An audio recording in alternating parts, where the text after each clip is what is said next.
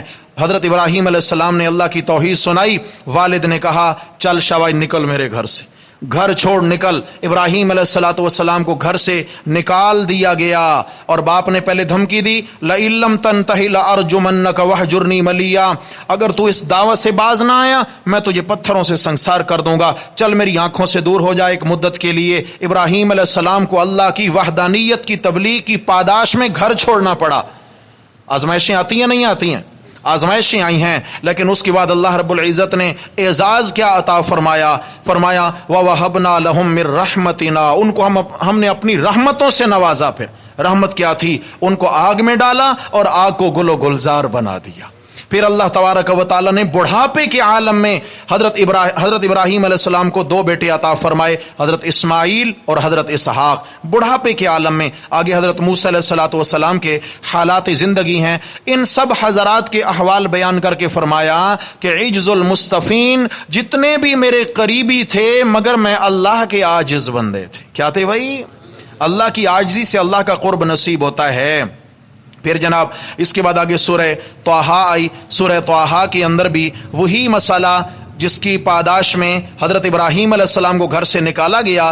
فرمایا دیکھو حضرت موسیٰ علیہ السلام رات کے اندھیرے میں طور پہاڑ پہ دیکھتے ہیں کہ آگ روشن ہے، لینے تو آگ آئے تھے، میں اللہ نے انہیں نبوت عطا فرما دی۔ اور موسیٰ علیہ السلام کے سے ہم کلامی ہوتی ہے، اللہ تعالیٰ فرماتے ہیں فلما اتاہا نودی یا موسیٰ، جب حضرت موسیٰ علیہ السلام پہنچ گئے وہاں تو فرمایا اے موسیٰ علیہ السلام انی انا ربکا، یہاں کوئی آگ جلانے والے سینکنے والے نہیں رہتے، انی انا ربکا، میں تیرا رب ہوں۔ یہ تو میرے رب کے نور کی تجلی تھی جو آپ نے درخت میں دیکھی ہے۔ فخلع نعلیک، اپنے جوتے مبارک اتار دیجئے، انک بالواد المقدس طویٰ، آپ پاکیزہ میدان میں ہیں۔ جیسے کوئی مسجد میں آتا ہے تو جوتے اتار دیتا ہے، اللہ تعالیٰ سے ہم کلام ہونا ہے۔ موسیٰ علیہ السلام نے جوتے اتار دیے اور اعلان ہوتا ہے وَأَنَا اخْتَرْتُكَ فَاسْتَمِعْ لِمَا يُوحَىٰ، ہم نے آپ کو پسند کر لیا ہے، اب سنیے توجہ سے جو آپ کو وحی کی جاتی ہے۔ یا اللہ کون سا مسئلہ توجہ سے سنوں؟ جاگ رہے ہو بھائی؟ کون سا مسئلہ؟ پہلی وحی، اور اللہ فرماتے ہیں فاستمع، میرے پیغمبر دل کی توجہ سے وہ مسئلہ سنیے۔ کون سا ہے؟ اننی انا اللہ لا الہ الا انا فاعبدنی۔ پہلی وحی کیا ہے؟ لا الہ الا اللہ۔ جس مسئلے کی پاداش میں ابراہیم علیہ السلام کو والد نے گھر سے نکالا وہی مسئلے کی وحی ہو گئی۔ حضرت موسیٰ علیہ السلام نے بھی پھر بچپن سے مصائب دیکھے، ابتلا، بچپن سے مصائب دیکھے۔ پیدا ہوئے تو فرعون بچے قتل کرا رہا ہے، ماں کو اللہ رب العزت نے یہ غیبی اشارہ دیا، ایک لکڑی کا باکس بنائیے، اس میں موسیٰ علیہ السلام کو رکھیے اور اس کو بند کیجئے اور دریا نیل میں ڈال دیجئے۔ کیا یہ قتل نہیں تھا؟ بچے کو دریا کی بحر موجوں کے حوالے کر دیجئے۔ ماں نے ایسا ہی کیا، اور پھر یہ باکس تیرتا تیرتا فرعون کے محل کے ساتھ جا لگا، تو فرعون کی گھر والی آسیہ جو بعد میں بنی رضی اللہ عنہا، بعد میں ایمان لے آئیں، آسیہ نے دیکھا کہ جناب یہ تو کوئی بکس ہے، وہاں سے نکلوایا، جب کھولا دیکھا تو حضرت موسیٰ علیہ الصلاۃ والسلام انتہائی حسن و جمال کے پیکر یہ معصوم بچے اس بکس کے اندر موجود ہیں۔ اللہ رب العزت نے آگے چل کر فرمایا وَأَلْقَيْتُ عَلَيْكَ مَحَبَّةً مِّنِّي، میرے پیغمبر ہم نے آپ کو یہ ایک اعزاز دیا تھا کہ آپ کے بدن پہ ہم نے محبتیں بکھیر دی تھیں، جو دیکھتا تھا وہ آپ پہ فریفتہ ہو جاتا۔ فرعون نے سوچا کہ نہیں، یہ تو میرے دشمن کی جانب سے آ رہا ہے، بنی اسرائیل کا بچہ قتل کریں گے۔ تو آسیہ کہتی ہیں یہ کیا ہو گیا آپ کو، جس سے میں محبت کرتی ہوں کیا آپ اس سے محبت نہیں کرتے؟ سورہ قصص کے اندر بھی تفصیلی یہ واقعہ ہے۔ پھر بہرحال حضرت موسیٰ علیہ السلام کی والدہ نے اپنی بڑی بیٹی سے کہا کہ بیٹی آپ کنارے کنارے چلتی جائیں، غیر محسوس طریقے سے دیکھتی جائیں کہ یہ کیا ہوتا ہے آخر اس کے ساتھ۔ جب وہاں پہ بچے کو دیکھا جا رہا تھا تو جناب اب معصوم بچہ ہے، اس کے لیے تو کسی دایا کا انتظام کرنا پڑے گا جو دودھ پلائے گی، مرضیہ کا انتظام کرو۔ عورتیں بلائی گئیں۔ موسیٰ علیہ الصلاۃ والسلام کے متعلق اللہ فرمائے حرمنا علیہ المراضع، ہم نے موسیٰ علیہ الصلاۃ والسلام پر تمام دودھ والیوں کے دودھ کو حرام کر دیا، یعنی روک دیا، ممنوع قرار دے دیا۔ موسیٰ علیہ الصلاۃ والسلام کو سینے لگاتی ہیں مگر اللہ کے نبی کسی کا دودھ پکڑتے نہیں ہیں۔ بہن جی آگے بڑھی ہیں، کہتی ہیں حل ادلکم، کیا میں تمہیں خبر دوں علی من یکفلو، ایسے گھر والوں کی جو اس کی بہترین کفالت کریں گے؟ ہاں بتائیے۔ تو کہا کہ وہ فلاں جگہ ایک خاتون رہتی ہیں، موسیٰ علیہ السلام کی اماں کا نام لیا، خاتون رہتی ہیں، ان کو بلائیے، وہ بڑی جو ہے نا محبت والی عورت ہیں، بہت کیئرفل ہیں، خیال کرنے والی ہیں۔ حضرت موسیٰ علیہ السلام کی اماں کو بلایا گیا، موسیٰ علیہ الصلاۃ والسلام کو اماں جی نے ہاتھوں پہ لیا، اللہ کے نبی نے ماں کا دودھ پینا شروع کر دیا۔ بہانہ کیا ہوا کہ بھائی اب تو ماں سے عارضی جدائی ہوئی ہے لیکن اب ہمیشہ کے لیے ملانے لگے ہیں۔ اب جناب تقاضا یہ ہو کہ آپ تو یہیں محل میں رہیں اور یہیں رہ کر اس کی تربیت۔ فرمایا نہیں، تمہاری ضرورت ہے، اگر بچے کو دودھ پلوانا ہے تو بچے کو میرے حوالے کرو، میرے گھر میں بچہ میرے پاس رہے گا اور تمہیں وظیفہ بھی دینا پڑے گا۔ تمہیں وظیفہ بھی دینا پڑے گا۔ جس فرعون نے موسیٰ علیہ السلام کے قتل کا منصوبہ بنایا تھا، اللہ تبارک و تعالیٰ نے اسی فرعون کے خرچے پر موسیٰ علیہ السلام کو ان کی ماں کی گود میں پال کر دکھایا۔ اللہ قادر ہے یا نہیں ہے؟ اللہ اکبر۔ فرمائے ابتلا اور امتحانات آتے ہیں۔ پھر آگے جناب چلیں گے تو اصل میں سورہ طٰہٰ کے اندر ہمارے شیخ رحمہ اللہ یہاں پہ ربط بیان کیا کرتے تھے کہ جو پیچھے سورہ مریم میں مسئلہ توحید بیان کیا گیا ہے، اگر جرت و بہادری سے مسئلہ بیان کرنا چاہتے ہو تو آؤ سورہ طٰہٰ کا مطالعہ کرو، ایسے جرت و بہادری سے حق بیان کرو جیسے موسیٰ علیہ السلام نے پھر فرعون کے دربار میں حق بیان کیا۔ اللہ نے نبوت عطا کی، فرعون کے دربار میں جرت و بہادری سے مسئلہ بیان فرمایا۔ پھر جناب اس کے بعد آگے یہ سورت چلے گی، چلتے چلتے اس کی آیت نمبر 124 آئی۔ آیت نمبر 124 کے اندر اللہ رب العزت نے امور مصلحہ میں سے نماز کا حکم ارشاد فرمایا، فاصبر علی ما یقولون، فاصبر علی ما یقولون۔ آپ صلی اللہ تعالی علیہ، چلیں اس آیت سے بلکہ پہلے ایک اور آیت ذہن میں آ گئی، اس آیت سے 4-5 آیتیں پیچھے اگر ہم چلیں تو آیت نمبر 124 ہے۔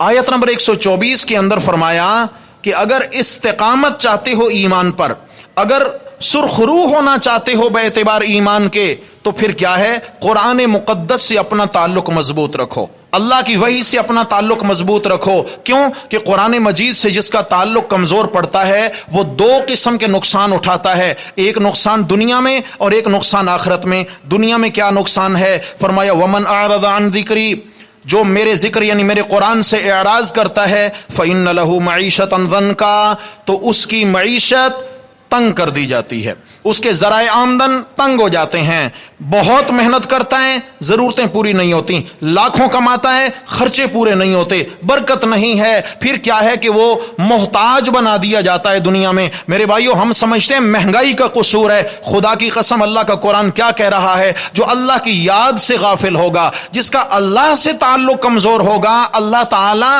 سارے اسباب کے باوجود اس کو تنگ کر کر دکھا دیں گے، سارے اسباب موجود ہوں گے لیکن ضرورتیں پوری نہیں ہوں گی۔ اگر کیا ہے ضروریات چاہتے ہیں پوری ہو جائیں، برکات کا نزول ہو تو اللہ سے تعلق بنانا ہوگا۔ اس لیے وَفِي السَّمَاءِ رِزْقُكُمْ، زمین میں نہیں، رزق کہاں سے آتا ہے؟